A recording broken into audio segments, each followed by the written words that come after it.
Hello everybody, welcome back to Ketchup Court. I go by the name of Heinz, your friendly neighborhood ketchup man, and we are right here to bring you up to date in regards to trial by giving you trial recaps as well as trial discussions. And we have been covering the Christopher Wolfenbarger case from day one to the last final day. We have got a verdict. This is something that I didn't think would happen today. I personally thought it's going to happen on Monday. We'll definitely get a verdict on Monday. It's probably too early for the jury to decide at this point. Then the verdict arrived. Christopher Wolfenbarger has been pronounced as not guilty. He is not guilty of these charges. If you've been following the recaps, you would know that this just was everyone's thinking in regards to bringing this case forward. This was what the chat was thinking all through this. This was what I was basically saying, that the prosecution has messed up so many times that even if Chris possibly did do this in one realm or the other, they haven't stuck the landing really. So my entire stream and the idea that I had for today was completely out the window when the verdict dropped. So we kind of have to rework a little bit.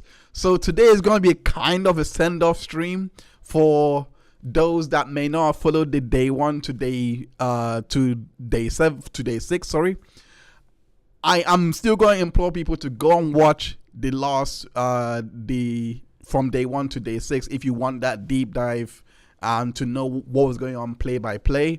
I will be making a full trial recap anyway, but I will do my best to bring the last few days of trial into this last day, where there were 3 witnesses, I believe, introduced by the defense and the prosecution, and then the closing arguments.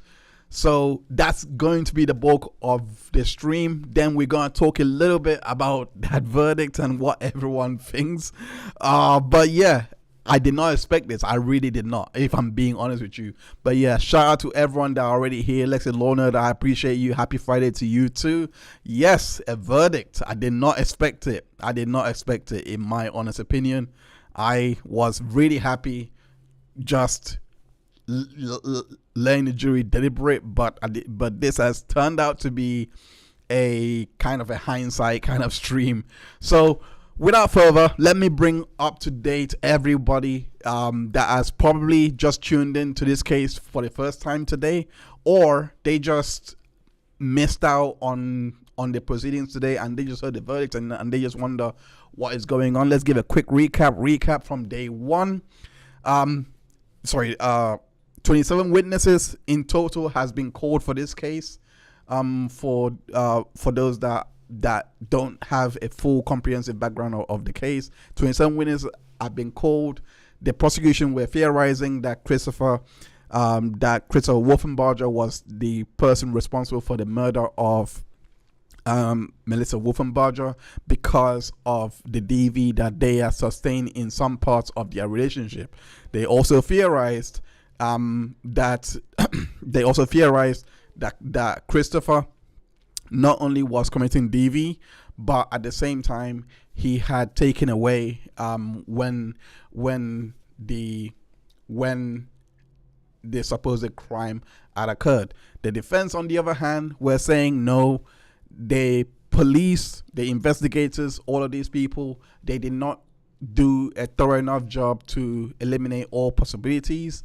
They did not put forth they are not going to put forward evidence to tie Christopher to all of this. There were other people, and most importantly, they from the opening arguments, they were theorizing that Melissa had come from a criminal background, like the entire home, the Pattons and their friends were all criminals, and they could have been equally responsible for Melissa's death. So that was the third party culprit theory presented to the jury from the opening arguments. So on day one, they presented witness George McCarran, who was the neighbor that found the remains of, well, the head really of Melissa that rolled out of a bag, and then he saw it on the street, so he took it from the street to the sidewalk, I believe he said, so that no harm can come to it.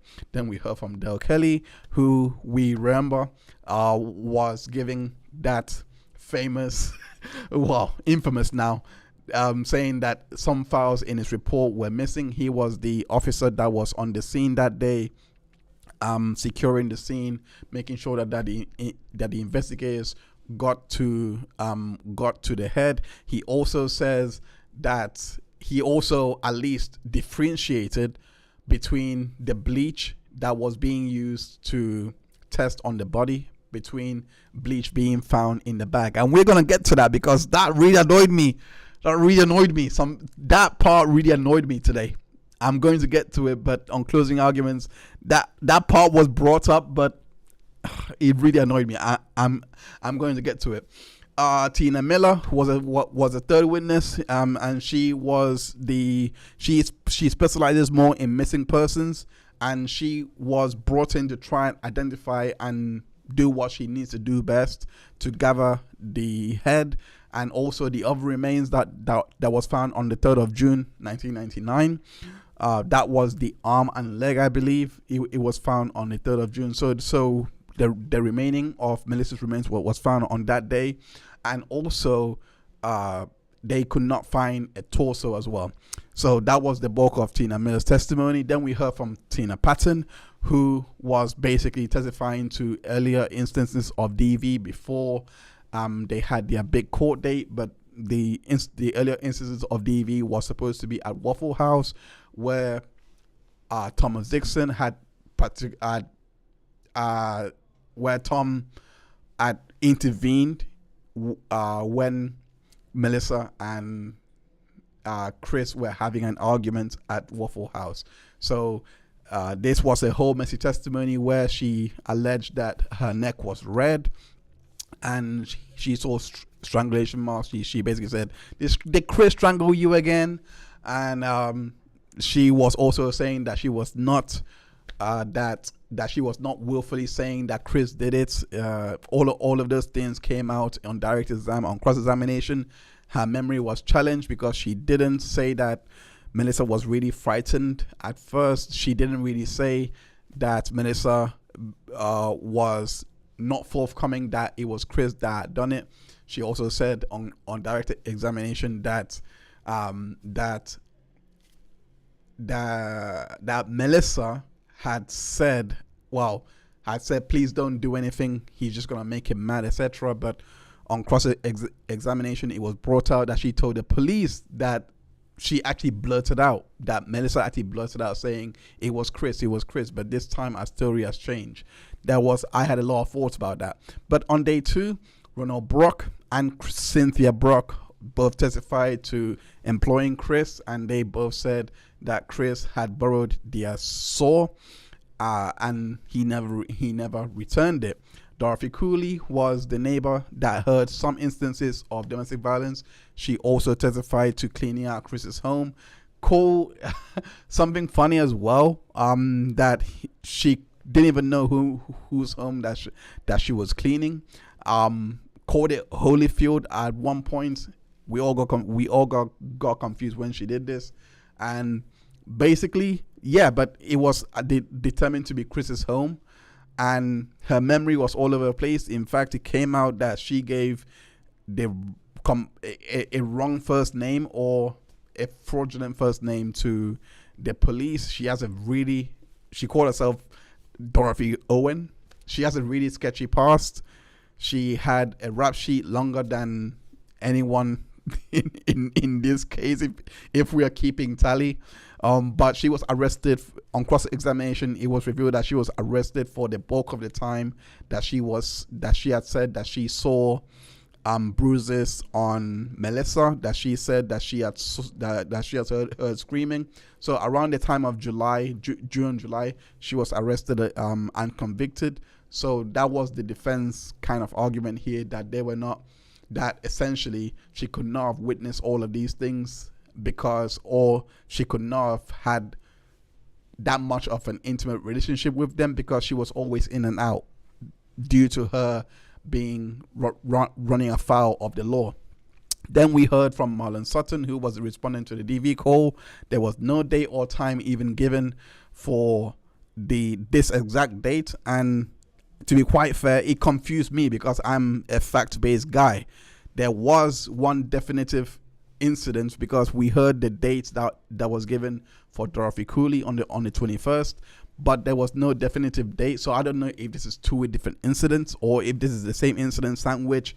There is no way to cross-verify with this, especially with him being in an official capacity. He would carry more weight. So I've always treated his testimony to be a separate DV incident of its own, but there's no way to be sure. I was really angry, in fact, with how he handled the whole mess. But essentially, on cross-examination, he was torn to shreds, in my opinion. The defense brought out facts in his report where, yes, he did record Melissa having injuries, but they also pointed out that Melissa, at the same time, that he did not personally inspect Melissa to observe these injuries. So it left us thinking, did Melissa tell him that she had these injuries, or did he personally observe them? Then you also had how the defense were highlighting that stuff were missing from the house, so it could have been a burglary, which again leads me to think this is probably a different incident because there was so much from his testimony. Anyway, moving on.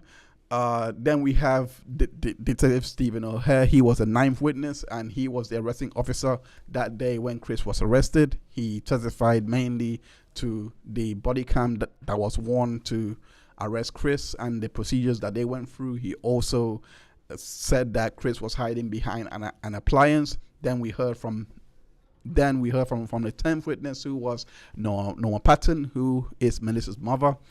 We got to hear about Melissa's upbringing and how she used to send them cards regularly. How she did not one day send a Christmas greeting, and then missed their birthday, so they started getting worried. They didn't make the report until 2000, and that's when they started speaking to investigators. On cross-examination, her criminal history was brought up. It was really embarrassing, in my opinion.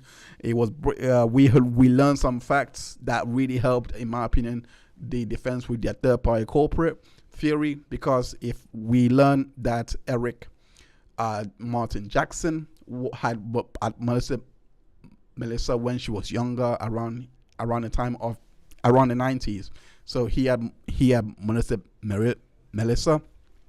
Then we heard that she had taken an immunity to lie, not to lie, but to give up Carl Patton. And we also heard that she's even doing this case because she wanted to have Carl Patton released on parole. That's mainly why she was doing this, to get parole for him somehow, which boggled the mind. But on day 3, this was a continuation of Norma Patton's testimony. That's where we got to hear the cross-examination.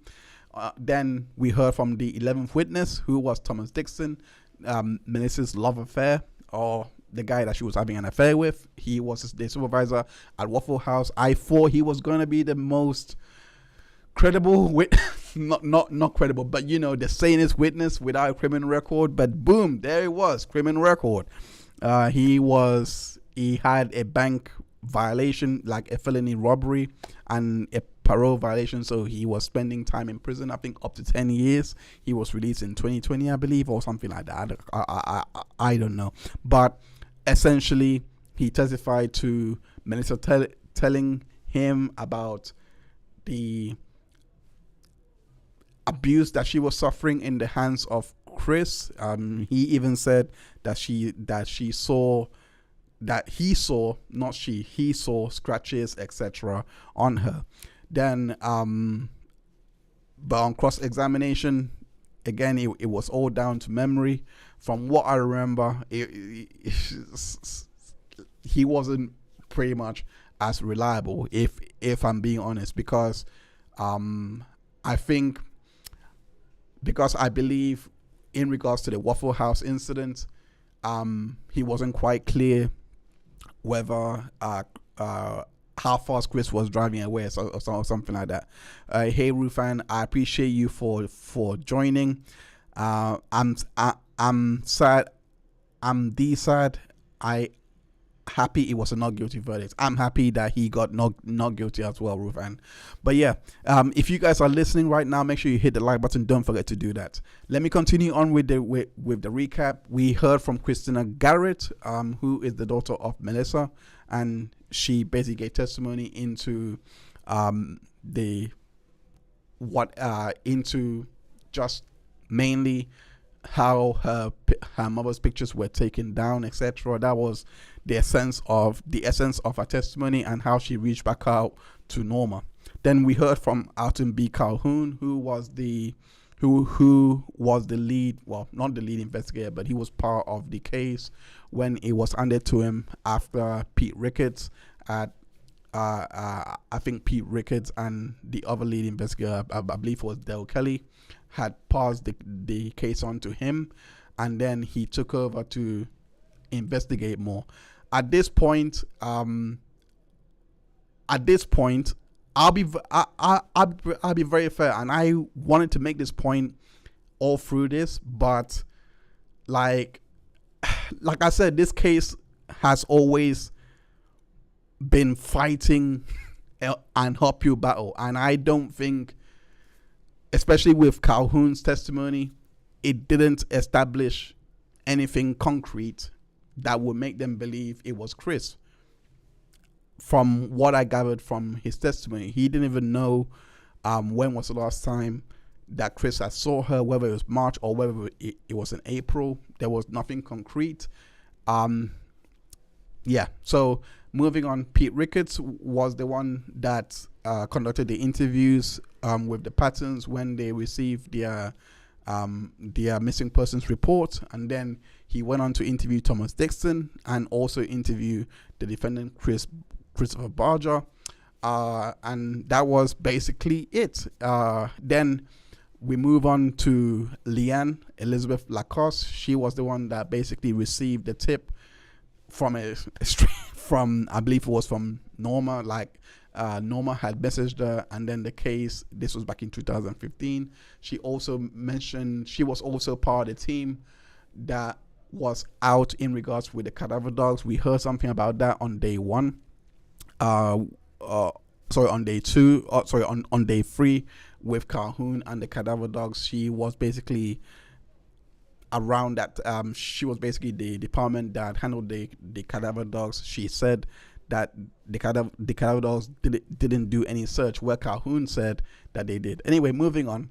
Then we heard from Richard Stein, who excluded the most value of his testimony is how he excluded Christopher from the DNA profile that they retested. So they sent away the pubic hair, all those samples, the paint, all of those things were retested, and they had five prospective DNA and two male, and two of those were male DNA profiles, and Chris was excluded from all of them. So that was something. And then we heard from Jarion Shepherd, who was the investigator in this particular case. I'm not gonna go through his testimony. It was complete horse doo-doo, but he just basically explained why they took on the case, and just that they believed that he was suspicious because of the DV activity that was going on in the relationship.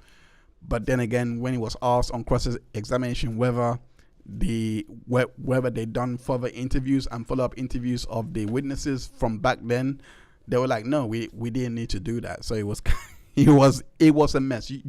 We went through that on day 6, day 5, sorry. But yeah, so moving on, Dr. Mary Beth Hupti was the forensic ornithologist. She was the one to have identified Melissa through her dental records in 2003. Then we heard from Dr. Mark Gilbo. Something before I move on, I always forget this, but the dental records from her testimony revealed that Melissa was recorded as 1970 day of birth, 9th of September 1970, when her real day of birth is 9th of September 1977. So that was something that may have led to the misidentification. Then we heard from Dr. Mark Gilbo, who in my opinion was he was the anthropologist that was basically washing off the remains with bleach and hot water to basically identify the bones to tie it back to Melissa. However, a part of his testimony on cross-examination revealed that there was another person that was working on another case where it was similar to Melissa, and it was a male bone that they had used. So he felt that may have caused the error in the misidentification. So it just, on day 4, we were seeing a sloppiness from the investigators. Then on day 5, we heard from Michael Sprinkle. Nothing really much came, nothing much, just an inaudible audio that was played. Then we heard from Rosa James, who explained the IPV cycle of abuse, etc., DV experts. That was her role. She was an IPV consultant. Then we heard from Dr. Carol Terry. She was the last witness, and she was the chief medical examiner. She basically gave testimony in regards to limitations, that why they couldn't pronounce it as a homicide, because the body was practically undetectable. They couldn't tell whether it was bruises on the neck or how, or the mechanism, but they could definitely tell that the mechanism used to dismember her was a saw. So so that was basically the bulk of her testimony. Then for day 6, we heard, this was yesterday, we went through this at length. You can go watch that recap. All of our recaps is in the description. But the defense put on their case in chief after the prosecution rested. We heard from Kimberly Cameron, who was the sister of Christopher Wolfenbarger. Then we heard from Kathy Wolfenbarger, who was Chris's mom. Both these testimonies were not really, they did their best. The best thing that came out of Kimberly's testimony was how the Pattons was a mess, and how she was close with Melissa, but she couldn't remember saying to the detective that they had a letter. Something came out in her testimony yesterday where I was saying the defense, the prosecution should have brought her a transcript or a report to give to her and kind of impeach her. Something that we've seen, something that we've seen Joe McDurmon do with the other witnesses. That didn't happen, but it did happen today. Like, they brought that back in today. We are gonna go back. We are gonna go through that when we go through Alton Calhoun's testimony, because he's recalled today. Then we heard from Joseph Wolfenbarger, who was the son of Christopher. The bulk of that testimony, I believe, was to try and tie back up to when they discovered about the Pattons being killed, because of Christopher actually making reference to it later on, when the investigators had interviewed him in 2021. So I believe that this was why that testimony was valuable for the defense. Anyway, so now the witnesses for today were Wendy Woldell, who was a friend of Melissa. If you remember from yesterday's recap, we were talking about the defense filing a motion for a continuance because they were trying to track down a witness. Well, this was her, so the continuance was not needed. She was actually in court today. It was a wild testimony. I can't wait to go through that. But yeah, Wendy Woldell, she was a childhood friend of Melissa, came in and testified. Then we heard from Alton Calhoun. He was recalled to the stand. And then we've heard from Alton Curitan, the senior investigator at Fulton County. So let's go into the, I hope that you're all caught up now that you know the full background. So for those that are watching on replay, hopefully that was hopefully you were all caught up. So let's go into today's proceedings. It was only 3 witnesses, like I've said, that came out, and the closing arguments that we're going to look at. So let's go into the defense witness 3, Wendy. Woldell, she was the 3rd witness for the defense, and she testified to going over to the Patton's Patton's house every weekend, and she also says that the house smelled, and the defense was really trying to probe more on what she meant by smell, because she told him over the phone that the smell was quite overbearing and it was quite odor, but she made it clear to the defense that no one wasn't a nasty person, if that's what you're trying to say. So I thought that was really interesting that she would say that. But moving on, she testified that Melissa had a skin condition that caused her to have marks on her body that resemble scratches. I felt like this testimony was really key for the defense. Maybe this is why they brought her in, because I personally felt listening to all of her testimony probably wasn't worth the juice, and you're gonna find out why. But this part of the testimony was really key, because if she did have a skin condition, it's not saying, from what I understood of it, it's not saying that there was no abuse that happened whatsoever. Rather, it's saying that what other people may have observed could have been wrong. That or they could have misidentified some things. So that's what I got from her testimony and from the strategy that I believe the defense were trying to employ. Then she also testified that she perceived Melissa to be an autistic person. Okay. So basically ditzy.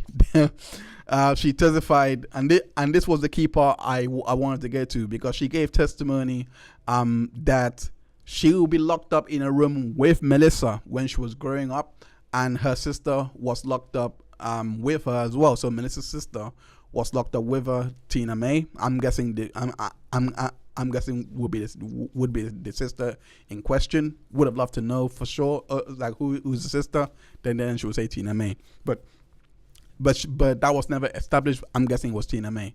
And she also said that they weren't allowed to go out for food and drink. Let's watch this testimony. The weekend, yeah. And that you would be locked in the room with her. Yeah, growing up. And did you tell me that the door locks would be reversed on her door, so that the lock was on the outside? It was. And do you remember that she was telling me that she was locked like that every day, all day? He's giving the answers. Overruled. Go ahead. The weakest objection. Do you remember telling me that she was locked that way every day, all day? I need an audible answer, I'm sorry. Yes. Thank you. So was her sister. Her sister's right there. And from what ages do you remember her being locked in the room? I don't know, 12, 13. Did you remember telling me it was started at about age 7? I'm sure it started early. Went yeah. up to about 12? Yeah. Okay. Like I say, the defense always at least try to put all that they're saying in a time frame. That is something that the prosecution, I have always criticized the prosecution about. But that testimony was key because it shows at least the DV. Can you really call it DV? I mean, being locked in a room would suggest isolation based on the DV will, etc. And that is something that the defense brought up today in closing, which we are going to get to. But moving on with the testimony that she provided, she testified that she was doing drugs and not Melissa, so she excluded Melissa from doing drugs. And she also testifies to never meeting Christopher Wolfenbarger. She also testified that Melissa was not allowed to have makeup and she had to use pencils to do it. But the most interesting part of her testimony was what happened after she was asked that question. And she was basically in vehement denial that she said over the phone to Joe McDurmon, we went that Melissa used to, that she wasn't even allowed feminine products, that she used to use socks as tampon.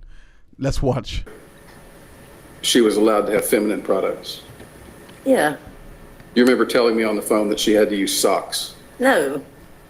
If I showed you a transcript of our discussion, would that jog your memory? Why would I say that? Can I show you the transcript of our interview? Sure.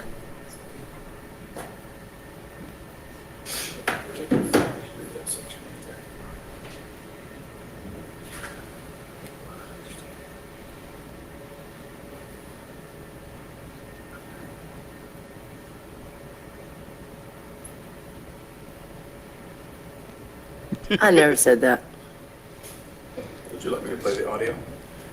Sure. I never said that. Would you like to play the audio? This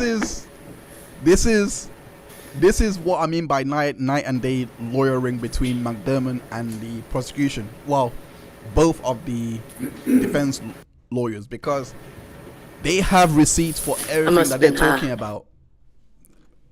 They have receipts for everything that they're talking about, and they're ready to impeach properly or jog their memory if they don't remember. But that is something that the prosecution just missed and just lacked. Maybe they didn't have the receipts to go along with it, but if they had something like this, they may have stood a chance. If they, honestly, I have no idea what they had, if I'm being honest, because I can't remember the last time that they impeached a witness.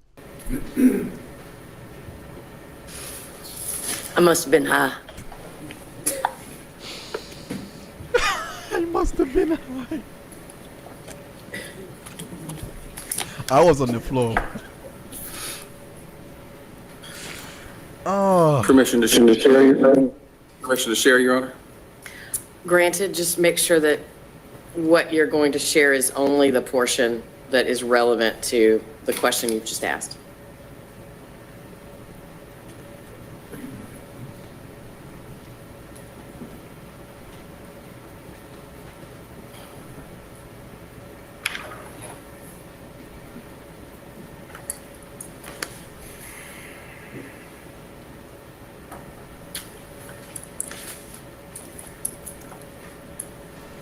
Wait for it, Rupan. Wait for it.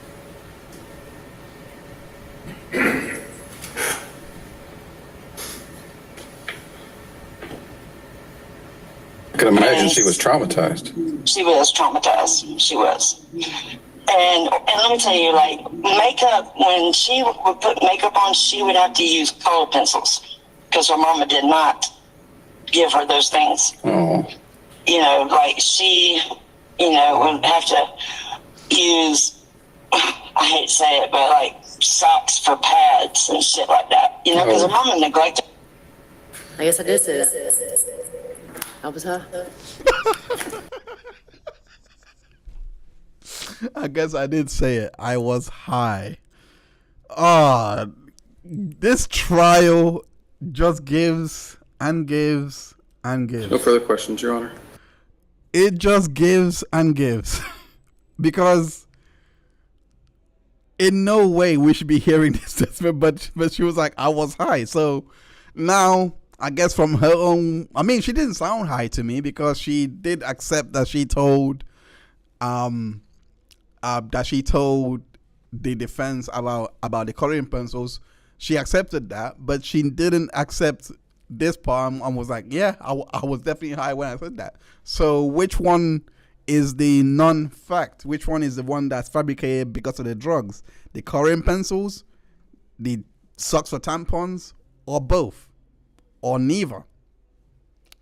left to be seen. Moving on cross-examination, it began immediately, and the state they went straight into highlighting where she was locked in the room with Melissa, and they gave the time frame. It was around the age of 13 that the being locked in a room basically stopped. So we got to know that from the cross-examination. She also testified that no one had known what Carl Patton had done until he was arrested. Let's watch that part. We didn't. Ever knew younger, did you tell defense counsel that you all never knew what Carl Patton had done? Never. You did not know? We didn't. Not until they came and got him. And when you said when they came and got him, are you talking about you found out in 2003? I'm talking not until the police came and got him. Okay, so this is why I said maybe this witness wasn't worth it, because if you are talking about a revenge from somebody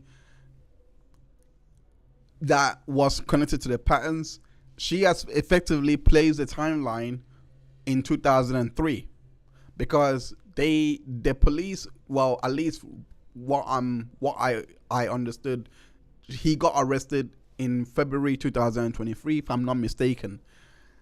How that news filtered through the different news agencies, etc., would be different for every household. But we would definitely, but at least in this time frame, we get the idea that Chris is likely in police custody at this point as well. Well, not police custody. Let me rephrase it a little bit. He is being interviewed by the investigators. Also, he had moved away, so the children would likely be with Chris at this point. So this is why I felt maybe she wasn't worth coming in, but I see why she was brought in, just to give that testimony in regards to the skin condition and the background of the Pattons. But this testimony coming in could just suggest that there is no way that other people would have done it, because they didn't know about Carl's murders back in 1999. So that's, as a juror hearing that may have influenced their thinking. Of course, we know that yeah, anyway, that may have influenced them to things certain ways. And then she also testified that she last saw Melissa around 1997, 1998. This was, I gotta give props here to the state, because this was the first time I thought they finally did something right, and you'll see it here. You're going to say that the last time you saw Melissa was in 1997. Last time I saw Melissa would be about 1998, 97. 97, 98. And I'm sorry, did your family have like an event every year and the They did. Pattons would attend? Yes. What type of event was that? Holidays.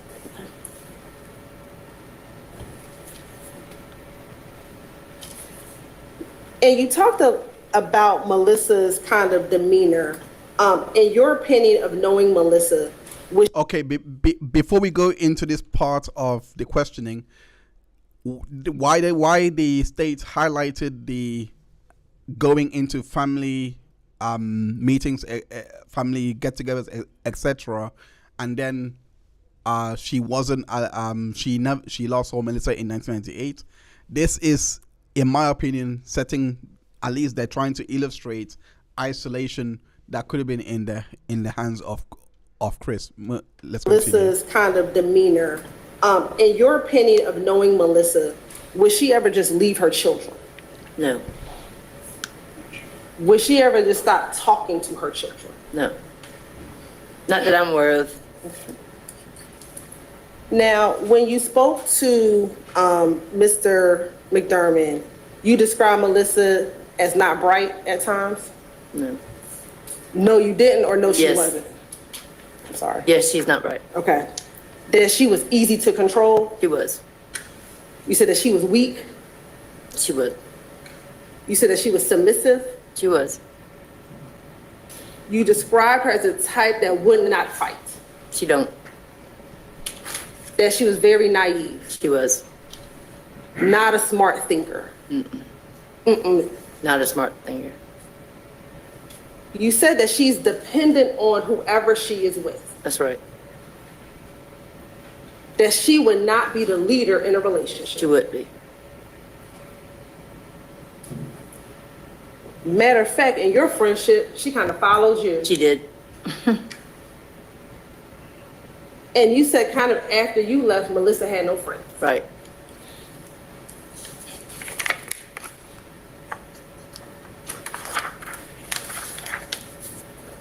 Now, I know you just told defense counsel that you never saw Mr. Wolfenbarger, but you had the occasion to speak to him one time on the phone. Well, I guess very short, he would let me talk to Melissa. Tell the jury about that. He just wouldn't let me talk to her. When was that? In 97, 98. Do you recall telling Mr. McDurmon that was around Thanksgiving of 1998? Something like that. And that you actually called to speak to Melissa on the phone? I did. And Chris answered the phone, He did. and he wouldn't let you speak to He her. wouldn't. And he was controlling her ability to talk to you. He was.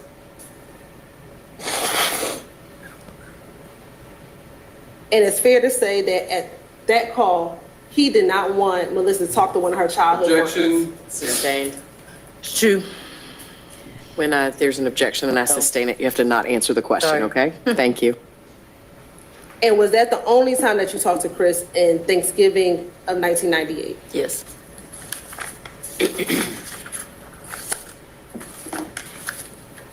Court's indulgent. Sure. No further Hey, questions. thank you. Okay, so where did that come from? That's the first time in this entire case that I've seen not only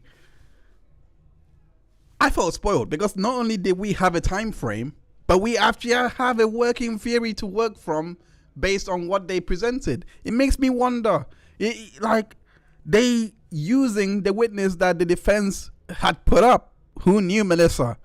They're using her to go back to the experts and say, yeah, Melissa wasn't this type of person. Melissa was submissive, very easy to control. All of these things hitting on the framework that they presented.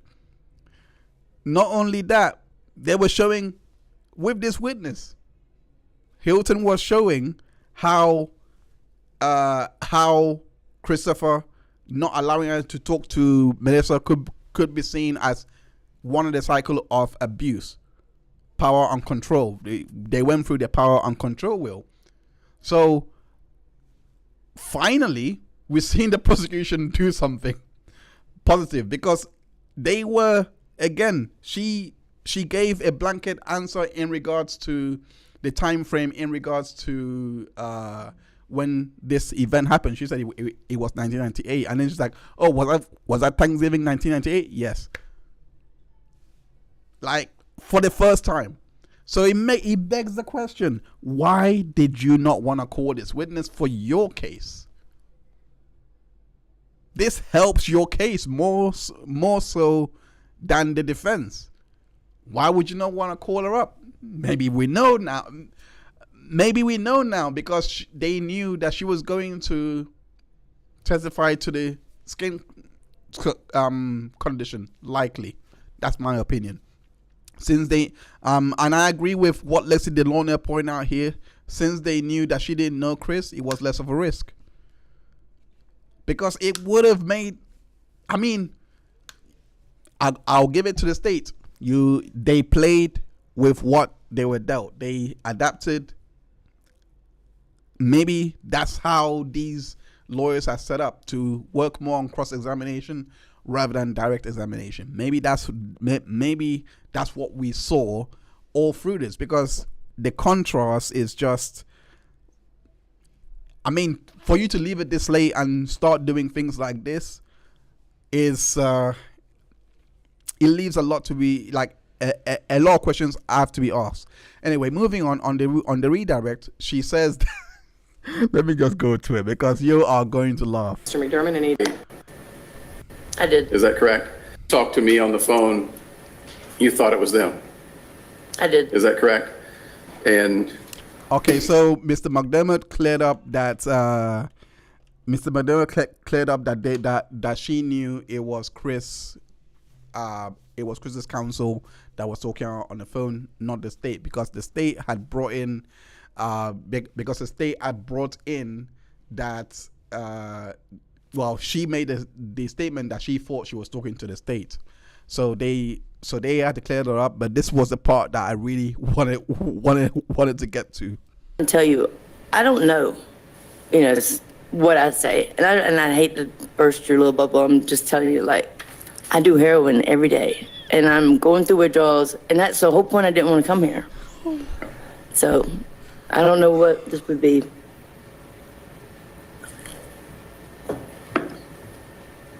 were you on heroin when you talked to me on the phone? You're on heroin right now? Only because I'm locked up. Sweating to death.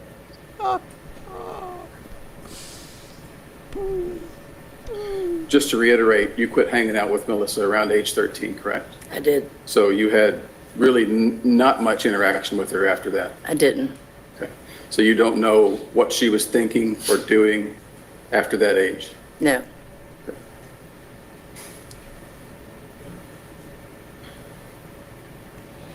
That was the bulk of the cross-examination.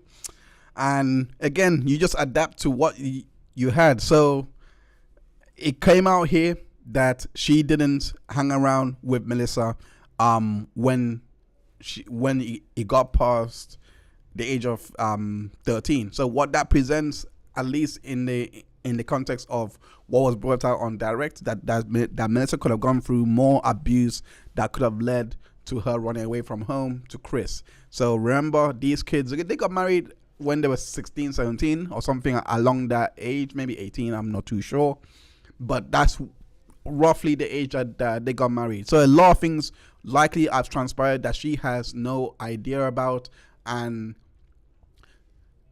it reframes what the state had managed to bring out in regards to why Melissa, or why Christopher, I should say, could have done what he did, which in regards to letting her speak to Melissa, because Melissa had run away from home. That's and now you have someone, a relic of the past, so to speak, trying to reconnect to Melissa. So you could look at that as a protective kind of scenario. You can look at it like that, because she has admitted here that that essentially that they never spoke after the age of 13. It was during that family function you asked about Her. Melissans were at your family's house for a family function. Okay, let's just go back to that, redirect it, because this is how, recross. This is how the state tried to salvage that testimony that just came out. That the Pattons were at your family's house for a family function. Is that a yes? Yes. And that it was during that family function you asked about Her. Melissa. And you said, give me a number so I can call her. I did. No further questions. Why? When is this family function? When? Now it's left up in the air. Did you go to many family functions? When was the last time? Like, just go back through the testimony again. Try to establish the time frame, because she may have forgotten one or two other instances that she may have spoken with Melissa without there being any kind of intervention from Chris. There may have been, but all we've left to understand here is she did reach out to the Pattons. That's how she got the number to even call Melissa in the first place. So this just suggests, okay, after the age of 13 to this point in her life, she finally reaches out and then wants to get in touch with Melissa again. It doesn't move the needle, is what I'm trying to say. Anyway, the next witness up was Albert Calhoun, and I'm not gonna go through his entire testimonies, but I am going to touch on what was going on with Kimberly Cameron, who was talking about the letters that she was sending, that Melissa had sent to her. Well, those letters that was brought out yesterday, and she was saying that she never spoke to a detective about it. So they brought him back, and he just basically testified to everything that they were talking about with Kimberly Cameron. Why they didn't have a transcript ready, I don't know. Why they wanted to rebut with Alton Calhoun, whose credibility might be on the floor. I don't know. But anyway, let's just watch.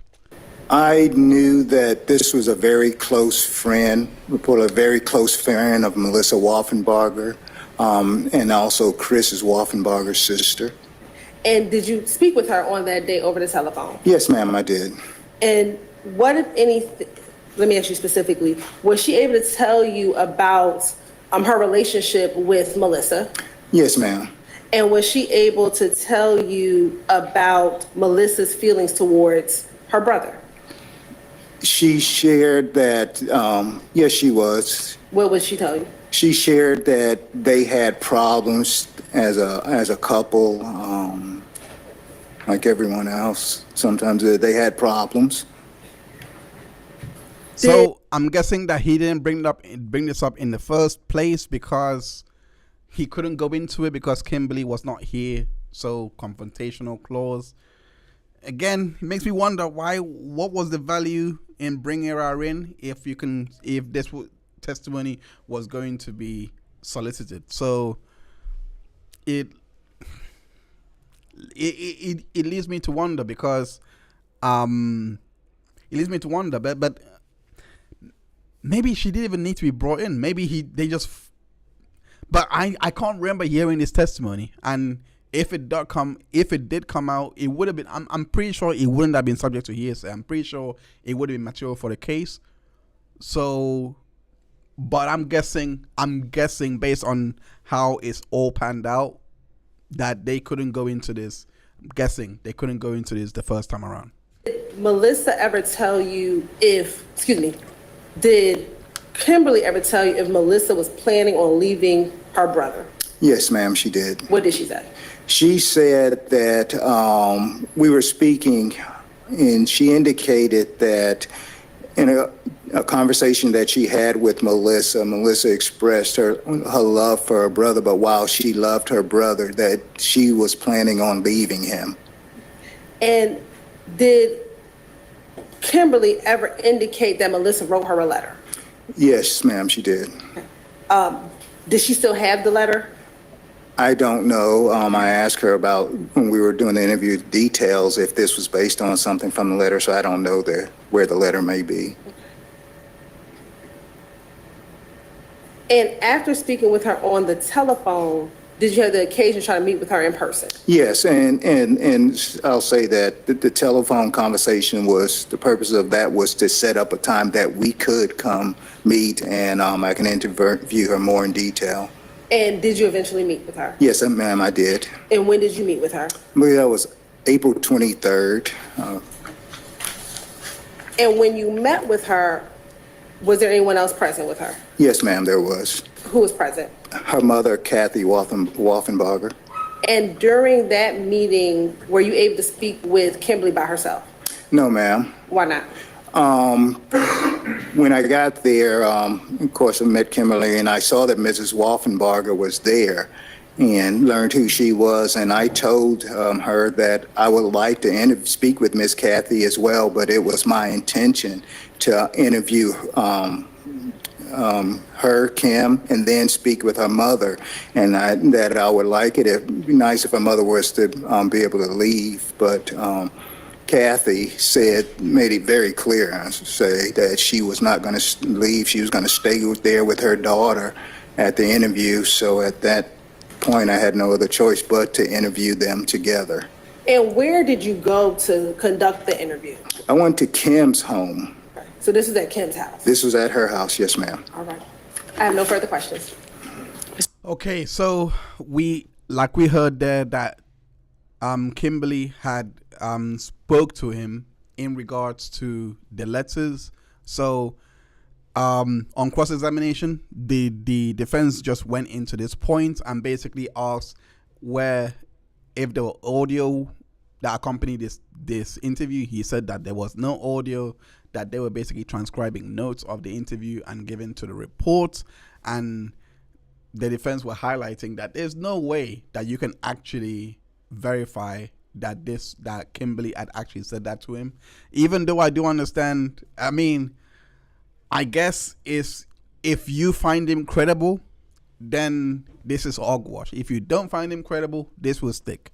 So it would, I personally think, based on how the verdict panned out, the jury may not have found him credible at all, because they have seen interviews done with audio. They've seen it with the Pete Ricketts interview with Christopher Wolfenbarger in 2021 September. I believe it was the 12th of September. I believe it was that time frame. Like so it's to me, it's just like, it seems like that's the case, even though on redirect the state did go up to say there is nothing, there's no reason for you to make up all of this, right? And he says basically, yeah, there's no reason to make up anything. So that's what he testified to, and that was the bulk of his testimony. On the next witness was Andre Curiton, who came in to testify. To be honest, I have no idea what the worth of this testimony was, because it was so short that it was so short. But he just testifies to meeting Norma Patton at the office, and the information was given from Norma to have this case investigated. I don't know why. I have no idea what the value of this witness was. Rufan says, switching to phone, I'll be listening. I'm going to watch my 5-year-old twin grandbabies tonight. Aww. I hope you have a good time, Rufan. I appreciate you. True trooper right here. True trooper. But enjoy the grandbabies. But yeah, so this witness, nothing much out of it. There was no cross-examination. The state rested after this, and they went straight into the closing arguments. I'm not going to spend too long on this. Because, as you know here, we don't really value closing or opening closing or opening arguments, only to just, I personally only use them as reference points, but it's not evidence, so I don't take anything that's said to them. But there were some things that were highlighted in closing arguments that I thought, let's just go through a bit of them. Let's just because I found it interesting, the rebuttal, and also the defense closing. But let's start with the closing arguments by the prosecution. And the state closed with the theory that Melissa was coerced, abused to giving her children to Christopher Wolfenbarger. Again, I did not like this, because the jury blatantly heard that Kathy had custody of them. But anyway, Chris is the bad guy. Anyway, the state also says that we don't even know if the bruises were healed yet. When Christopher had coerced her to drop the DV hearing for the TPO, the temporary protection order.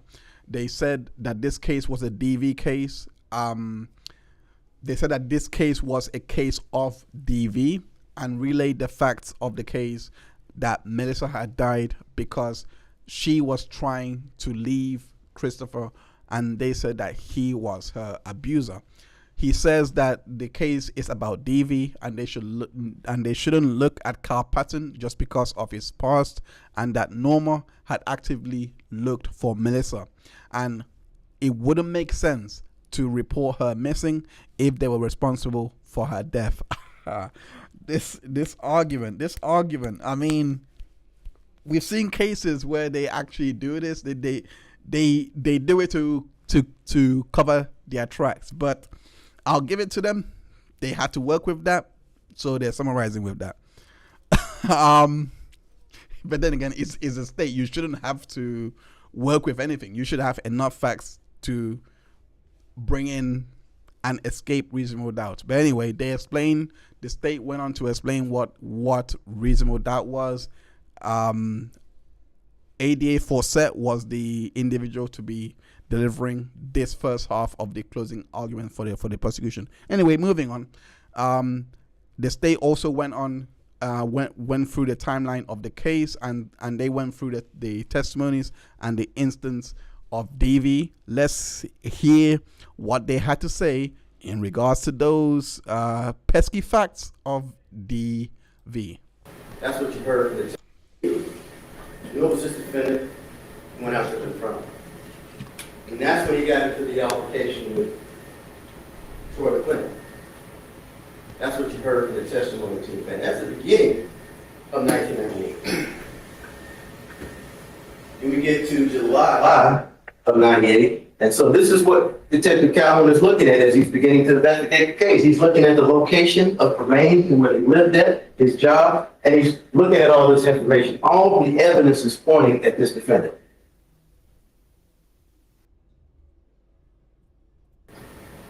There's a police report that's created where the officer observes bruising and marks on the person, Ms. Wolfenbarger, Melissa. After that, he directs her. The defendant isn't there. He doesn't wait around. After that, he directs her to go toward him, take out a protective order, get you some protection from him. And that's exactly what she did. She went down there in person and applied for a protective order. So those are the records that Detective Calhoun had access to. This is the day after that July incident, July 21st. So the next day, July 22nd, she goes to the courthouse and petitioner seeking relief from family violence. From him. That's who she was seeking relief from. She was seeking relief from the choking that she had and her sister observed, that Troy fought him about. And then we had that Rule 9 side setting it down from the 29th, and then we have that where the judge allows her to speak with this defendant. Just days after that, days after her hair is being dragged and pulled, days after she's been hit. And then that happens. It wasn't just what Tina said. It wasn't just what Marlon Sutton said about what he observed. There's another person who saw that abuse. Dorothy. Jones, Cooley Jones. Dorothy Cooley. She lived in that area. She had known the defendant or before she met Melissa. And remember seeing a day where Melissa had shades on and a black eye.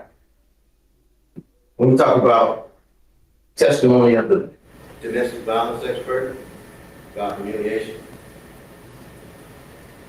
isn't that humiliating? Walking around with yet another bruise, another mark, another scratch. Sitting up here talking about skin conditions. That's not a skin condition, that's a black eye. You should be offended by them talking about skin conditions and trying to pawn that off as reasons why people saw marks on her. Tina didn't see a skin condition, these marks from this defendant's hand around her neck. That wasn't a skin condition. That was bruising from being choked. Okay, so that's the bulk of that I wanted to highlight from this. They also went on to highlight the interview that Chris had done with Detective Shepard, and this was where Chris had they played the whole audio. I'm not gonna play the main audio, but in that particular audio, Chris Chris had said that he doesn't even know that people can be dismembered. He doesn't even know that you can dismember someone with a saw. And he said that the last time he saw her, Melissa had just got up and left. But the investigators pushed back and basically said, "Hey, didn't you say to Calhoun that you saw her, that you dropped her off at the train station?" And she was going over. He's like, "I don't know. It's something I may have said." That was what come in. So that was the bulk of that closing argument that I thought those were the key points. Then the defense had their turn to present their closing argument, and immediately they were off on the bat. They were basically encouraging the jury to focus on the facts of the case, not the emotion of it. And they should know that this case did not meet reasonable doubt. There was part of their testimony that I thought was really really funny in a way. Let's watch some of those parts that they highlighted in their closing arguments. There were carpet fires. There's lots of evidence. And you heard the detective sit there and tell you, we specifically sent this off for testing. Some of it more than once. Whoever's hair that was in there that wasn't Melissa's was also not his. Whoever's pubic hair that was also not his. Wherever those paint chips came from, it was not from his residence. Someone says, "Oh, it was remodeled." It may have been remodeled, but folks, when you paint over paint, the old paint's still under there. You go scrape a paint sample, you're going to get all of it. None of it matched.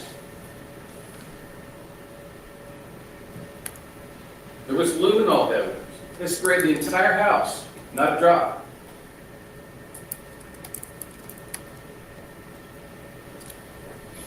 And finally, the more modern DNA taken from the bag.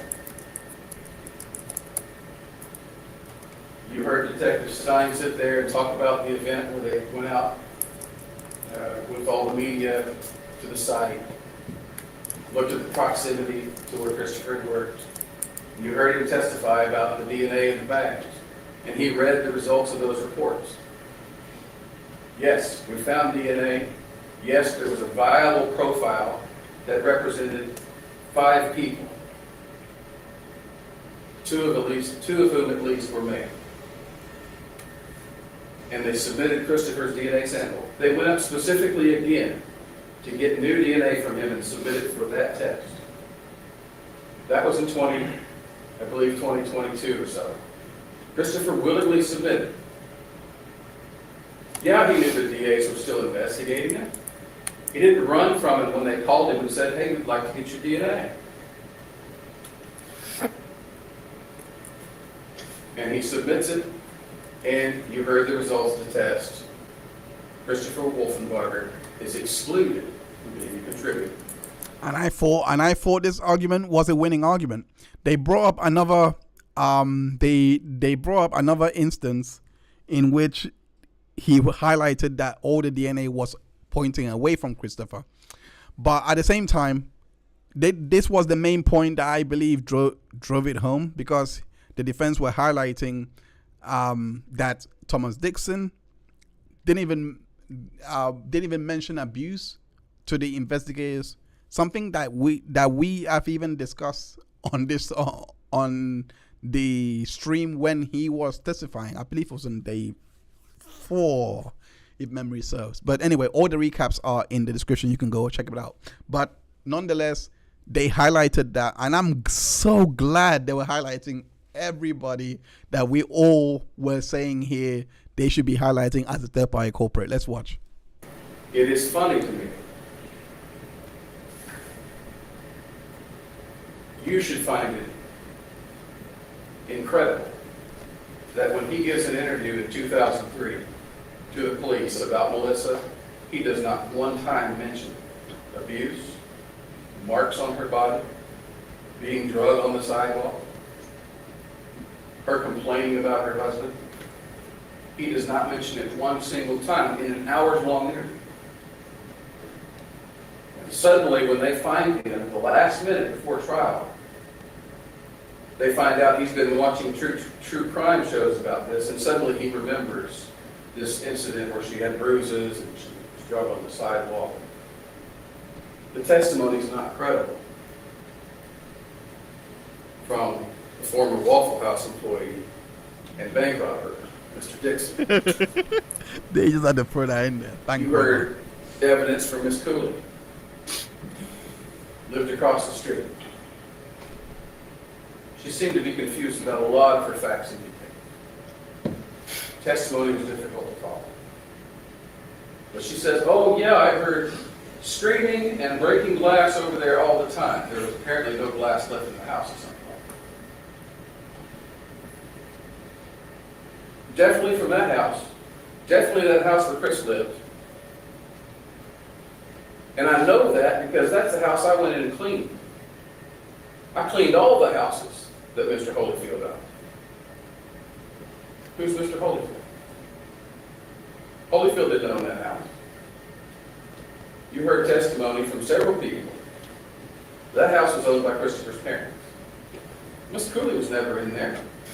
I think Miss Cooley's confused as to what she's talking about. Oh, well, I definitely saw a black eye behind the glasses. And then she said a few moments later, I only saw her passing a few times when she was getting in the car to go to the grocery store. Never talked to her, just said hi.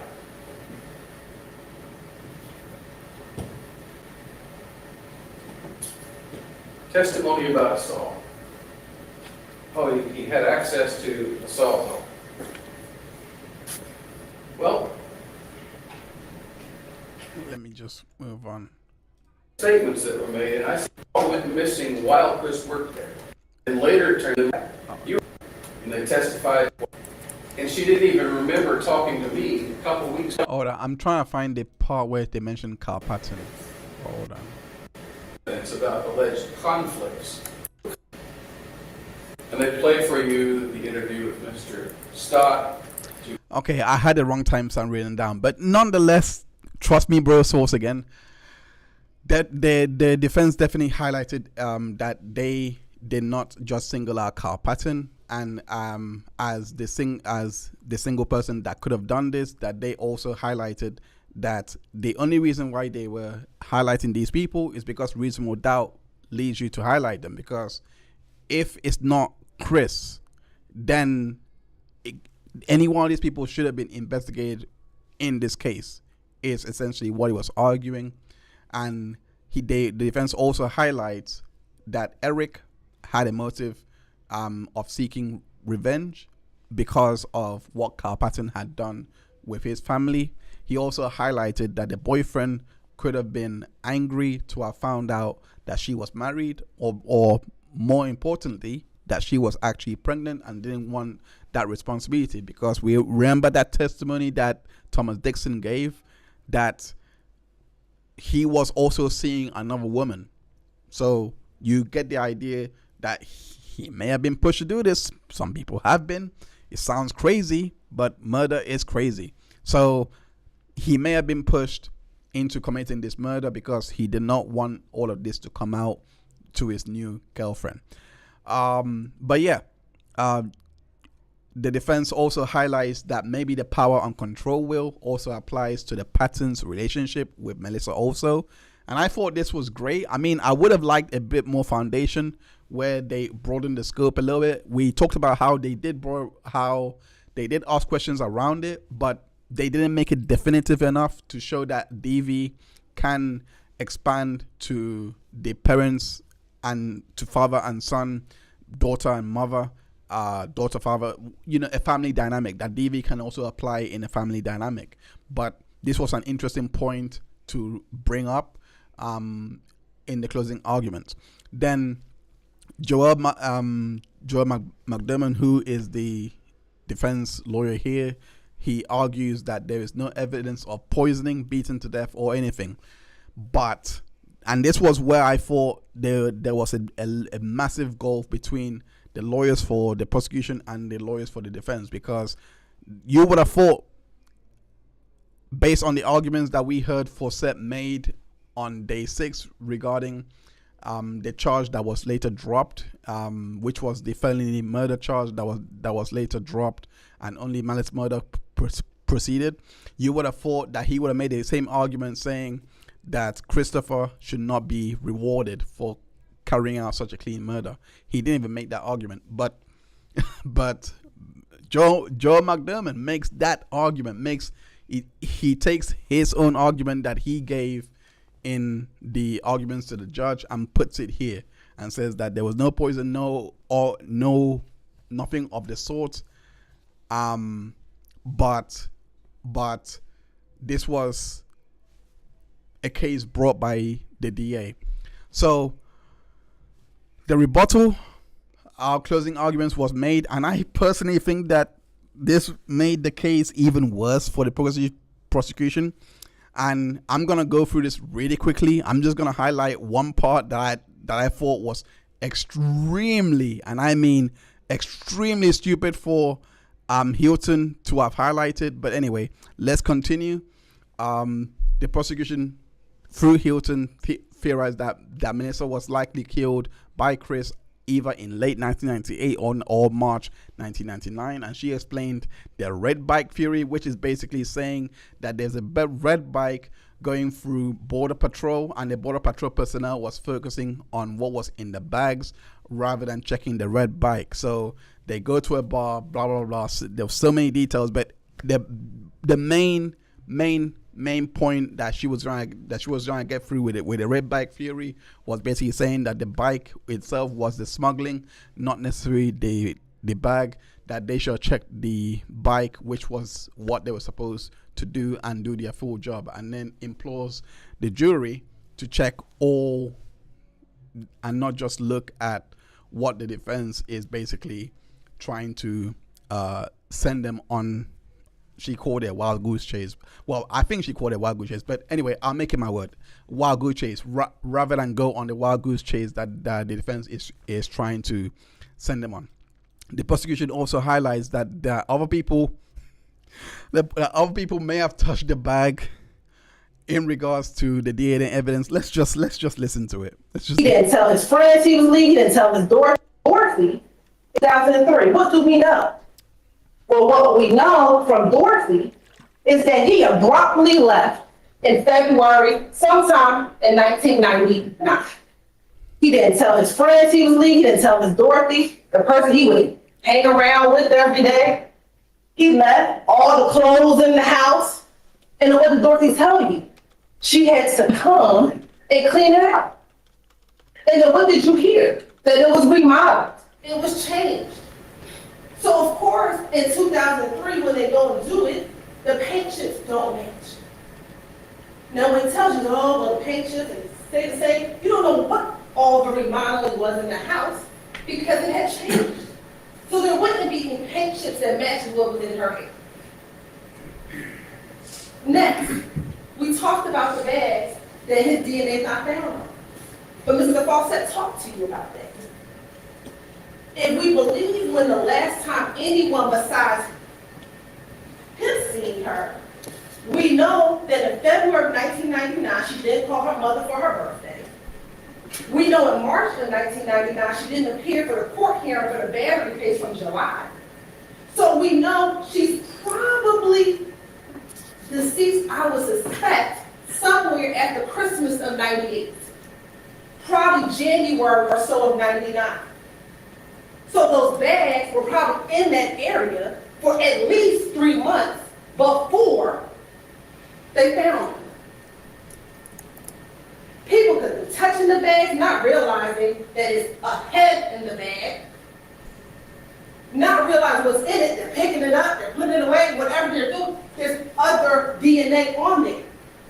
He already told you, because that's what he told Tina, what did she tell him? Tina, Miss Parent, all of them while they were sitting at the Waffle House, he know how to hide a body. Well, I suspect he know how to use some gloves to hide the body. Suspect he knows how to use some bleach.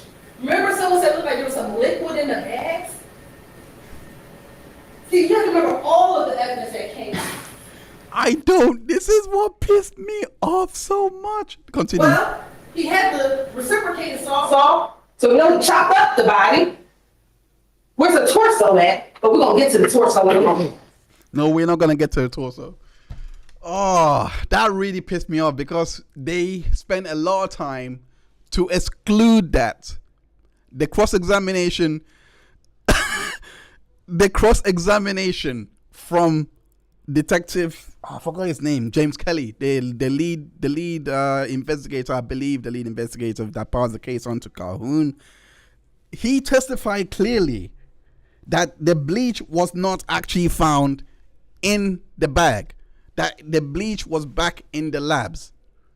But we see, oh, I could not believe it. We actually see during closing arguments how this prosecution, knowing that they have a sandbag of, like, they knowing that they're out of their depth, basically, that they are just outmatched, make this last ditch attempt that I cannot fathom. Like, I cannot understand that how that moment of madness where he was saying that the bag was full of bleach is now evidence after it was cleared up on cross-examination that he said, yeah, that the bleach was actually done in the labs, not that there was no bleach actually found inside the bag when they found it. Also, also the fact that she even is highlighting that people could have touched this bag. Other people could have touched this bag.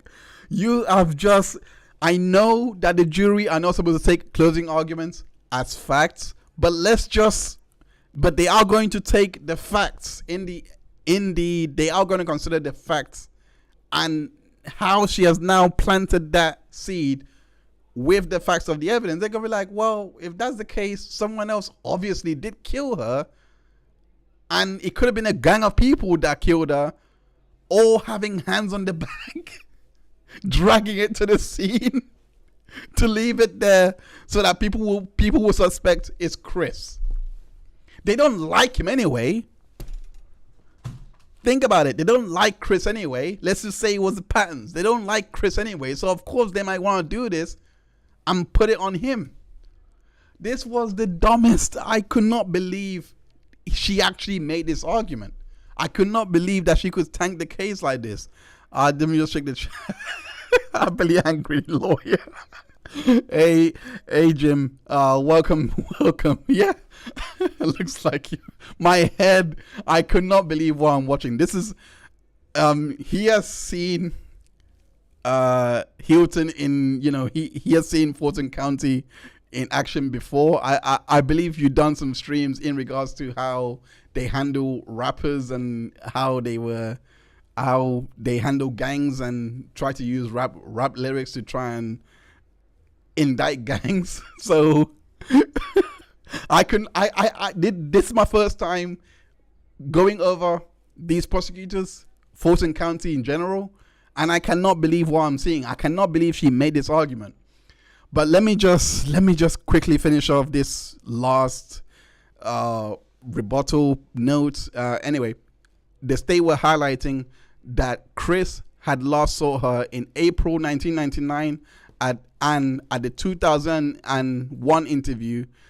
The state also highlights that he had left the neighborhood abruptly. The state also highlights that Chris had filed for a divorce in 2022 and said that she may have overdosed in 2003 during their interview with Calhoun.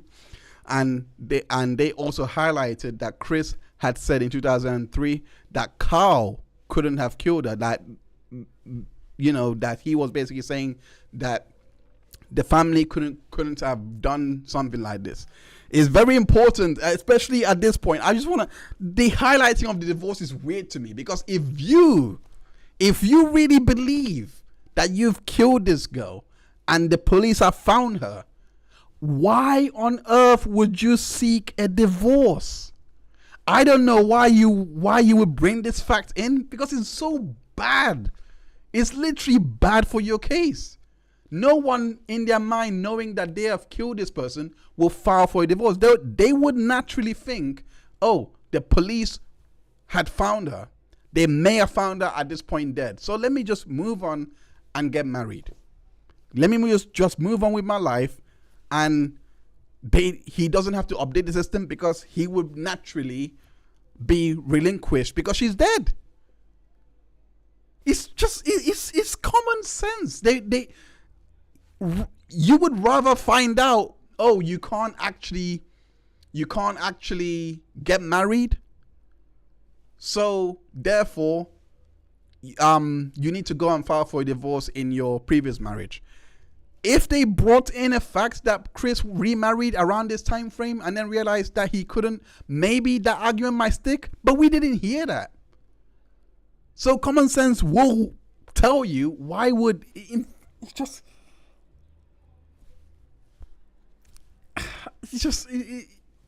boggles my mind why they will bring up the divorce date when it doesn't help them at all. Well, me personally, I don't think it helped them. And then you also have the state highlighting that his story changes in 2021, that he began blaming the parents when the spotlight is down on him. I do want to give them a bit of credit here. A bit of credit. Just, they have their moments. You know, a broken clock is right once or twice in it, you know, this and that. But they have this. This was a good fact to bring up. He didn't blame the Pattons, you know. Back in 2003, back in 2001, it's like, no, they wouldn't have done something like this. In 2021, he blames them.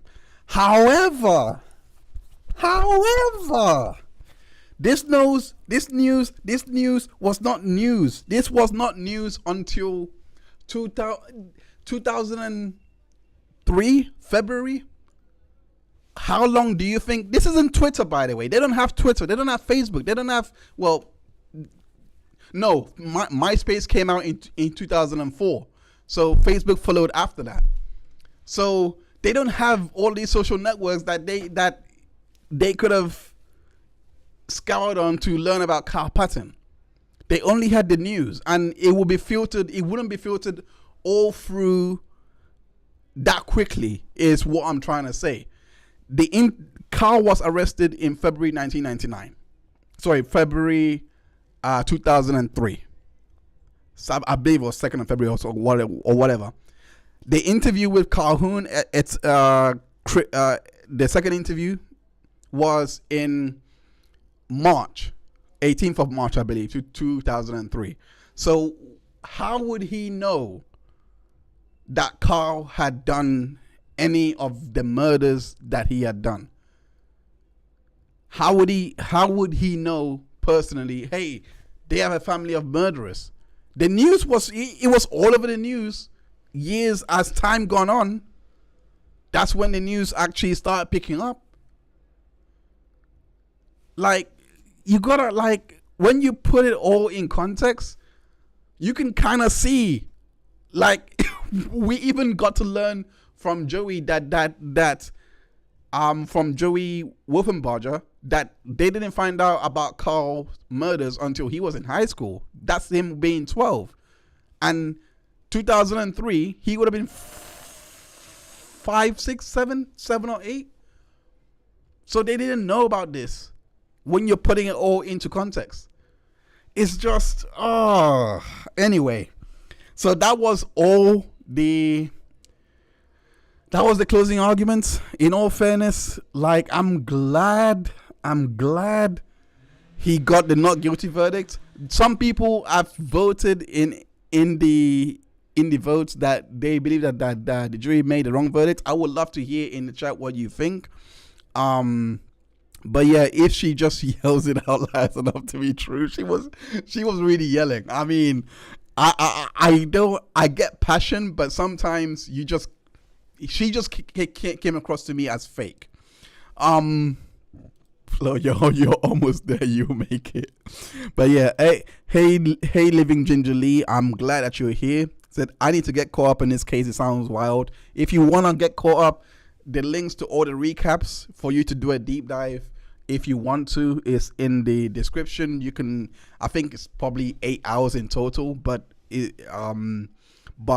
every day is like a 1 hour to 1 hour 30-minute catch up, so it should be easy. It should be easy enough to get caught up. But yeah, it's a very interesting case. I personally don't think it should be brought. It should never have hit the light. And there was something as well that is just, when you look at all of the timings, you have to wonder, if you have this evidence and they brought up in closing arguments that Calhoun had looked over the TPO, the battery that she didn't show up to, the battery hearing that she didn't show up to, all those things. If you had all of this evidence, why did you not bring it in 2004? Why did you not bring it in 2005, 6, 7, 8, 9, 10, 11, 12, 13, 14, 15?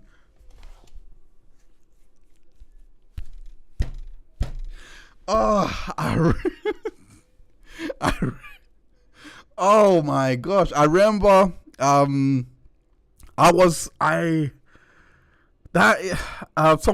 highlighted that I was in the chat where it was Apply Angry Lawyer and Cat, both of them brought up the points of why was this not brought earlier, and that's a great point in my opinion.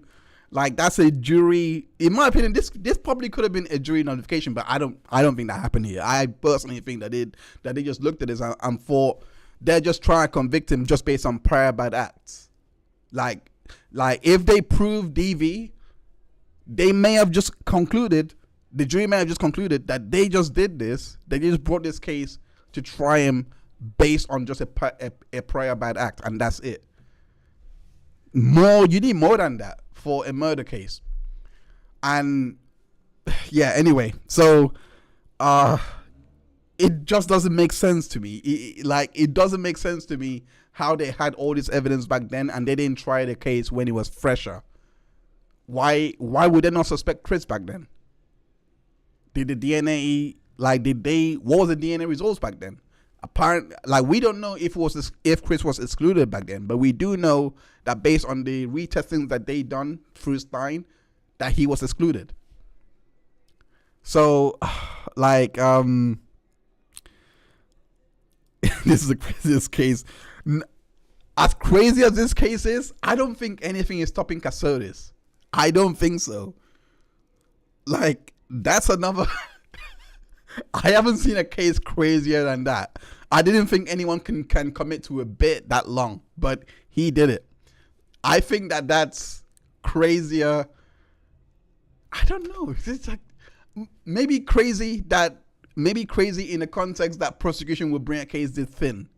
But then again, we've seen Karen Reed as well, where, can you say Karen Reed, the evidence was as thin as this? Because at least you could argue that they at least had something tangible, that the tail light was missing, and they showed pictures, they showed the fact of the phone, all of those things. At least they had that. This case really has nothing outside of he committed DV one time.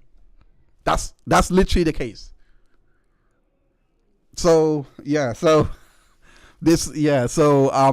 I'm literally, let's just, if you want to go through the timeline of events of all that happened from let me just go to it. The timeline of events that all has happened from 1970 until 2024 when he got arrested is in the description as well. You can go check that out for a full comprehensive timeline. If I'm wrong on any facts, you can let me know in the comments and then I will correct it. But we've been through this timeline a lot, all through this case, and we're gonna go through it one last time so that for those that may not have known what has happened, it's all here. So they made a mistake recording Melissa in the database of dental records. Her day of birth was mistyped, or don't know what to say here, but basically she was born on 1977, not 1970, and she was locked in a room. Ooh, I forgot to say, damn, before going through this, I literally forgot. Now that we're off the record, anyway, let me go through this and then we'll go through what I wanted to go through. Let me be quick. So Melissa was molested by Eric Martin Jackson. This was according to Norman Patton's testimony. On the 15th of August 1995, Christina was born. 16th of July 1996, Joey was born. Very important for setting up the timeline because they were speaking in ages. Then 1995, Chris and Melissa were married according to Norman Patton. 1996, Melissa gave temporary guardianship to Kathy Wolfenbarger from the Pattons. Sometime in 1998, we went through all of this. I don't know whether this is a separate DV incident that Marlon Sutton was responding to, or the same 21st of July 1998 incident. But nonetheless, Melissa reports DV to the police. 21st of July 1998, potential domestic violence battery incident between Melissa and Christopher at their home. This was based on Dorothy Cooley's testimony.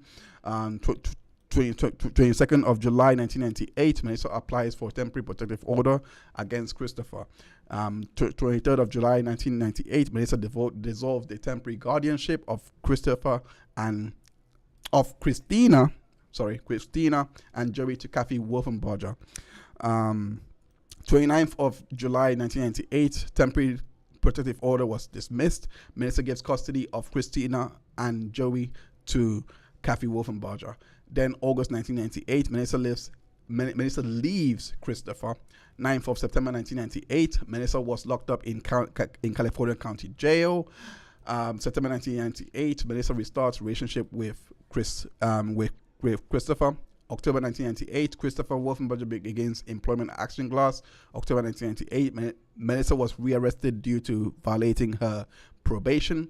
9th of November 1998, Melissa was released from DeKalb County Jail. Melissa tells the judge at this time that she was pregnant. Norman Patton sees Melissa for the last time at this time. 24th of November 1998, this was Thanksgiving. Norma speaks with Melissa, according to Alton B. Calhoun's testimony. On the 10th of December 1998, there was no contact with Melissa's probation officer by Melissa. On December 1998, Thomas Dixon, should be DI, but I spelled it wrong. Anyway, Thomas Dixon, also known as Mike, sees Melissa. On February 1999, Carl Patton goes to Waffle House to inquire of Melissa's whereabouts. 15th of March 1999, Melissa did not report to the court hearing on this day for a battery against Christopher. This was based on Jaron Shepard's testimony. February or March 1999, no one really knows. It's now April that he last saw her. Anyway, Christopher says he last saw Melissa looking rough. He took her to Taco Bell and was boarding the station, the train at Marta Station. This was Alton Calhoun's testimony. 29th of April 1999, Melissa's head was found at Avon Avenue. February 1999, Christopher Wolfenbarger was fired from Action Glass for vandalism on one of their vehicles. He never returned the saw he had borrowed. On the 3rd of June 1999, other remains were found. For example, the leg and skull was analyzed and determined to be belonging to a male. January 2000, Melissa is reported missing. 12th of January 2000, Pete Ricketts speak with Norma Patton. There was no missing person report about his time. I forgot to take that part out. 22nd of February 2001, Pete speaks with Norma and Carl Patton to inform them that they have generated leads to find Melissa. 26th of February 2001, Pete speaks with Richard and Virginia Autry. These are Christopher's grandparents in person regarding Melissa's disappearance. 12th of September 2001, Pete Ricketts interviews Christopher in connection with Melissa's disappearance. 30th of December 2001, Melissa's dental records were inputted into a system to aid in locating Melissa. 2002, 2003, it was Melissa's funeral at the Pattons. This was testified to by Christina Wolfenbarger, who is Christopher's daughter. Anyway, moving on. 13th of March 2003, Melissa. This was when the case was becoming cold. Anyway, Melissa was identified based on the dental records. On the 14th of March 2003, Melissa's skull was properly identified. On the 14th of March 2003, the same day, Detective Calhoun canvasses the neighborhood campus, which was where they were all living. On the 18th of March 2003, Christopher is interviewed the second time by Pete. 18th of March 2003, Norma Patton was swabbed by the medical examiner. 15th of April 2003, the Detective Calhoun interviews Mike Dixon in connection with the investigation. Thomas Dixon informs law enforcement. I can't get this guy's name right, can I? Thomas Dixon informs law enforcement of what Melissa had told him about her tumultuous relationship with Chris and the marks he had observed. July 2003, Calhoun processes the crime into the system. 2010, Thomas Dixon convicted for felony robbery and probation violation. This was when the case was reinvestigated. 2010-2024, Christina Garrett uncovers truth about her mother through her family photos. Christina also contacts Norma on Facebook around this time as well. January 2015, Norma and Tina Patton reaches out to Leanne Lacoste. This is when the big investigations started to take steam. In 2021, Norma Patton and Tina May conducts podcast interviews in the bid to get the DA to look at the case. On the 5th of May 2021, Christopher was interviewed by investigators Leighton and Jarian. On the 12th of May 2021, there was a follow-up interview by investigators Leighton and Jarian. In 2022, items from scene sent for investigation. There was five contributors were found with 2 DNA male profiles. Christopher was excluded from all of this. February 2023, Christopher was interviewed by a third time by investigators. In 2023, the DNA, paint, and fiber testing was concluded. This was the second time. They were all negative for Chris. On the 18th of March 2023, Christopher was interviewed a fourth by the investigators. The 6th of August 2024, Christopher was arrested. He was found hiding in a dryer or their appliance. That's literally all. That's literally the case. And now let's go off the record for a minute, because you guys know I don't like to bring in stuff that is not in the trial court. But now that the case is done, I was gonna do this anyway, even before the jury verdict. But anyway, now that it's done, I guess we can find out. And I gotta thank Jim, who is Happily Angry Lawyer. I've left the link to find his documents and all the documents pertaining to this case in the description, so you can find out from the court filings. I didn't go through all of the hearsay. I just wanted to see how the case played out before I could bring in the filings and some of the facts that were brought in through in the back door anyway, that was brought in before this case went to trial. This was one of them, and this was the motion in limine to with the intent to introduce hearsay evidence. Here it was, we're only gonna focus on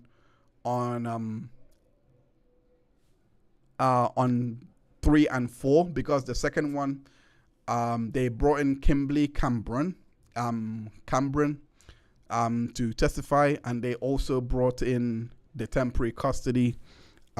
So that was all brought in, but this one wasn't brought in. So I want to read this. Mr.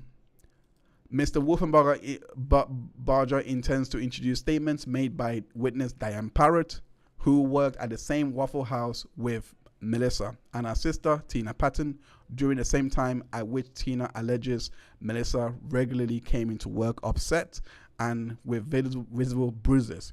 Ms. Parrott was interviewed by Atlanta Police Department Sergeant Leon Lacoste on January 12, 2015. As part of the department's ongoing investigation of Melissa's case, Ms. Parrott stated during that interview that while she was observed Mr. and Mrs. Wolfenbarger argue in their car out in front of the restaurant, she never saw it get physical, she never observed any bruises on Melissa's body, and she certainly would have noticed if any such marks had existed. Melissa never talked to her about any problems with Chris. And that the only times she observed Melissa were times when the couple had verbally argued out front right before Melissa's shift.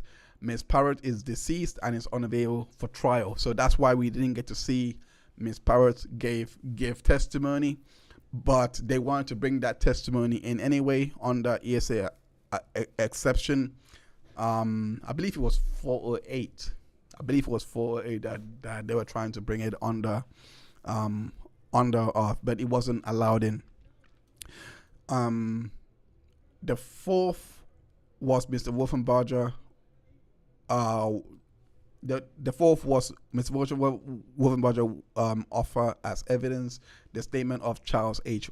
Mulder, then owner of Units Unlimited, the business on Avon Avenue in front of which the victim's remains were first discovered. Mr. Mulder stated that he had come through the same road at 8:15 a.m. and he did not see anything in the road. Mr. Mulder deceased in November of 2019. He was 64 years old at the time of his statement. So that was another thing that they're trying to bring in. And that's literally, and I believe, this is what I was saying, Rule 807, they were trying to bring these statements in. But the fifth statement that they were trying to bring in was Mr. Wolfenbarger intends to offer as evidence statements made by Mary Williamson, the neighbor in his duplex who filed a police report July 22nd, 1998. Miss Williamson informed the police that several items of value had been stolen from her basement about a month prior, that Mr. Wolfenbarger presented her pawn tickets for the items in Melissa's name, and that Melissa was not living with Chris when these things occurred. So she's not deceased. So I wonder why May Williamson was not called in. Nonetheless, maybe they were only intending to introduce this police report and it was not allowed in. We didn't hear anything about that. So anyway, I just thought I checked that part out for that we go off the record for a minute. Those that voted no to the jury verdict, I would love to know why you said no. I would love to because I thought the jury got it right on this one. There was nothing for him to go by except DV. I think it's a massive leap to say that someone could kill. It could happen that someone is trying to leave, so therefore they killed them. But at the same time, they done this investigation back in 2003 and they didn't even suspect Chris. They didn't even pursue criminal indictments against Chris when she wasn't even identified yet, and even after she was identified. So I don't know why that would change suddenly 20 years later. But anyway, Karen Reed was 100% innocent. I agree. I don't disagree. I just think that there was a bit more facts to play with for the prosecution there than here. That's what I personally think. You guys saw the verdict watch that I did with Andrea Burkhardt. You can go check that out. But we talked about it there. My thoughts really came in that talk, but the case is over. I'm going to be looking at other cases. I have my eye on the GA versus Sarah Grace Patrick case. That is in, what's the county? couple. Is it couple? Carroll? Carroll? No. I don't know the county. I forgot the county. But that case is happening in Georgia anyway. I'm gonna look at it. I don't think it's set for trial yet. There was a hearing, but I'm also looking at Alton. I'm not sure if I need to look at that case and see if that interests me. But nonetheless, if I do decide to cover that case and do daily recaps, I will definitely let everyone know in the community part of the post, because that case does interest me a little bit. It does. I mean, I know that they have a long history. I don't know anything about that history, so I could cover that case going in blind. But something in me just tells me like there is a law there that I need to look at before giving commentary in regards to the case. But I don't say anything important anyway. All I do is just report what I think is going on in trial and analyze the trial. So I want to look at it. But in regards to this case, justice was served. Thank you so much, Games. Okay, Sarah Grace is in Carroll County. Thank you. Justice was served in this particular case for Christopher Wolfenbarger. At the very least, we didn't get what usually happens. We saw that with Zachary Anderson. Like, I watched that case. I didn't cover it, but I watched it, and I saw how he had similar circumstances to this particular case, and he was landed in prison. The only thing that they had on Zachary Anderson that I thought may have persuaded the jury was the touch DNA. That's it. But it wasn't conclusively him. So cases like this, it could have gone the other way. The jury could have decided the other way, but it took them literally just under an hour, 58 minutes, I think it was, to come to the decision. And I'm glad that they did. But anyway, I'm going to leave it there. I'm going to say thank you, everyone, for tuning in, including you, Lexi the Law Nerd, Ruth Ann, as well as Trial Channel, and Happily Angry Lawyer. I appreciate you, and Living Ginger Lee. I appreciate you all for tuning in. The recaps that we've been doing covering this case extensively day by day is in the description. Make sure you go check that out. You can also check out the timeline that we produced for this case as well. Also, if you do like a text by text updates, if you prefer that way, I have also left Lexi the Law Nerd's Twitter in the description. You can go check her out and follow her. She brings updates like that on Twitter. So if you have Twitter and you like your updates that way, you can check her out. But yeah, so I'm gonna leave it there. Thank you, every single one of you for tuning in. Let me know how you're feeling in the comment section. If you're watching this back on replay, I hope that you have enjoyed this case catch up that we've been doing since day one. So I'm gonna leave it there. Thank you, everyone, for tuning in to another episode of the Ketchup Court podcast, and I'll see you on the next one. We shall be live, hopefully this Sunday or this Monday, with a brand new case. If that happens, I'll let you guys know. All right, bye for now. Thank you, everyone, for tuning in for another Ketchup Court live stream. Make sure that you smash that like button as well as hitting that subscribe button to be notified of our future live streams. We go live regularly, bringing you case updates and recaps of ongoing trials, so make sure you hurry back on the next live stream. We also have more content on the channel that you can binge on. Check out the playlist that we have showcasing all of these contents. Without further, I go by the name of Heinz, your friendly neighborhood ketchup man, and I'll see you back in court.